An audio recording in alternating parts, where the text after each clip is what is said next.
bienvenue dans la phase 2 de la formation IPM.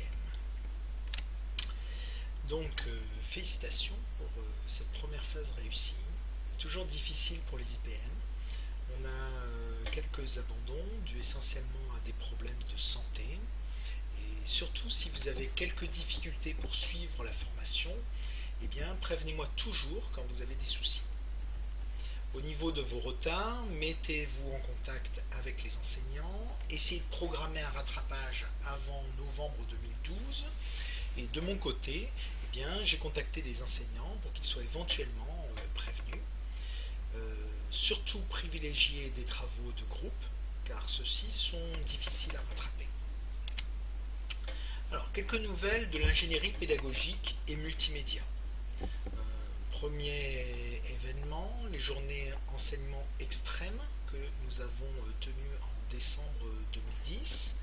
Alors, ces journées enseignement extrême, eh bien, des étudiants de la promotion précédente, Thomas Longeon et Pierre Bénèche, ont présenté une analyse d'activité de vente pour l'évaluation d'un modèle à des fins d'enseignement et de scénarisation ludique. C'est un serious game. Nous avons Thierry Danchini qui est en deuxième année de thèse avec moi et qui est un ancien IPM et qui présentait l'environnement naturel des natifs numériques. On a Claude René Tarit qui, du Brésil, eh bien, nous présentait l'enseignement à distance industriel, une approche systémique de la plateforme Eureka. C'est un étudiant qui est également un ancien étudiant IPM et qui est en thèse également avec moi en deuxième année. Nous avions Stéphane Rétauret qui est votre enseignant de programmation côté client qui présentait Échanger pour apprendre en ligne, la contribution. Et puis Raquel Besseril, votre enseignante côté plateforme, qui présentait l'enseignement à distance artisanal. Et enfin, je concluais la journée par un petit rappel sur l'enseignement pervasif et les expériences acquises par le projet PiLearNet. Alors, autre chose à vous dire concernant les IPM, eh bien, les serious games en cours. Nous travaillons dans le cadre des projets de NKM, Nathalie Kosciusko-Morizet, le serious game Sphere. Dans le cadre de ce serious game, eh bien, nous avons Anne-Charlotte Bailly, qui est une étudiante IPM présentielle et qui fait actuellement son projet dans le cadre de ce serious game. Nous avons également Thomas Longeon, qui est un étudiant qui lui est un étudiant distant et qui fait actuellement donc son stage sur la mise au point d'un alternate reality game dans le cadre du projet Sphere.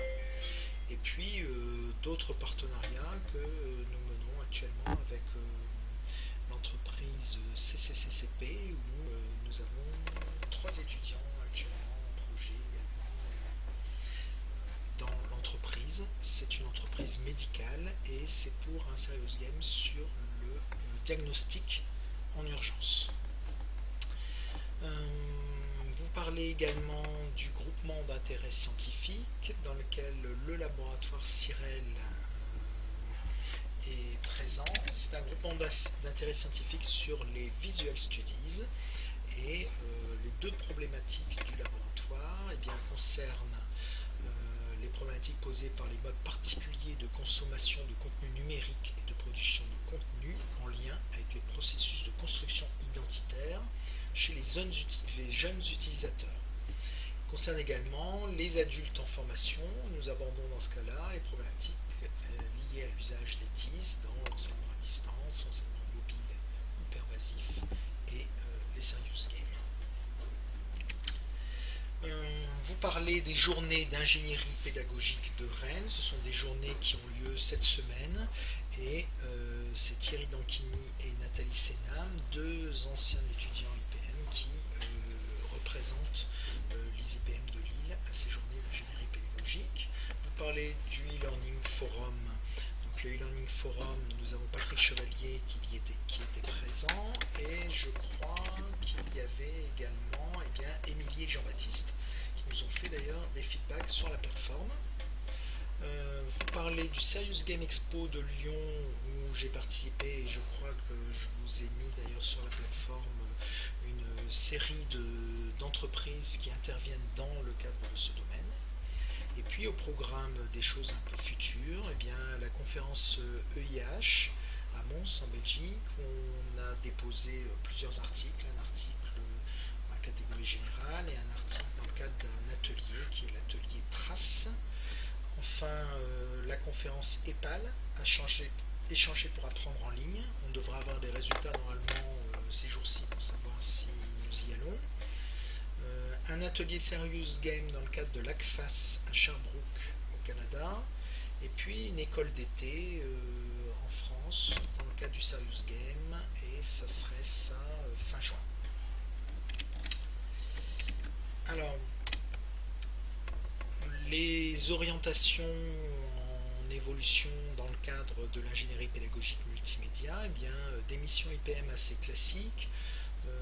Dans les entreprises, la mise en œuvre de formations continues, la mise à distance de ces formations continues, des missions que l'on a depuis 2-3 ans à peu près, ces grandes écoles, les universités, qui sont en train de mettre à distance des formations initiales. Des choses un petit peu nouvelles également avec la reprise économique, c'est les formations des personnels des entreprises lorsqu'il y a une transformation de l'entreprise, quand il y a un grand projet d'investissement, eh bien, on prévoit sous forme d'enseignement à distance et de e-learning, eh bien, la transformation, la formation des personnels. Et puis, bien sûr, depuis 2 ans, avec tout l'argent qui a été investi dedans, eh bien, le boom des serious games, mais qui est toujours à la recherche, à mon avis, d'un modèle économique. Énormément de demandes de stage, on a près de 100% de plus de demandes de stage que les années précédentes. Alors, un petit point sur la phase 1, qui se termine donc le 14 février. Côté programmation serveur, eh bien, c'est le cours que j'anime. Nous continuons tranquillement, pas de souci. Une petite semaine de retard en méthode et modèle dans le cours tenu par Raquel Besseril. Des travaux à temps en traitement d'image et en flash.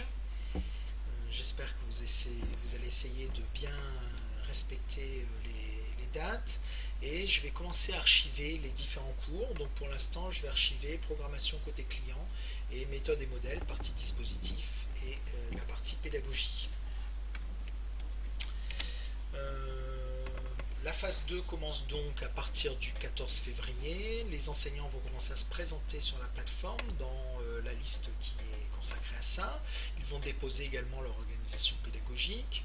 Les matières concernées sont l'anglais avec Laurence Dodin, l'ergonomie, donc avec Salia Hamek, la gestion de projet avec Patrick Chevalier et Anissa Boilit, la scénarisation et le respect du storyboard avec Michel Lounis, et l'audiovisuel avec Guy Vantôme.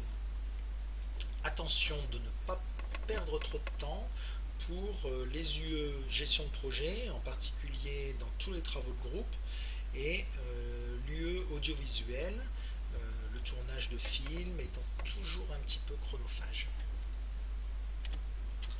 Et voilà, mais écoutez, la seule chose que j'ai à vous dire, c'est bon courage à tous, et nous sommes très fiers de vous.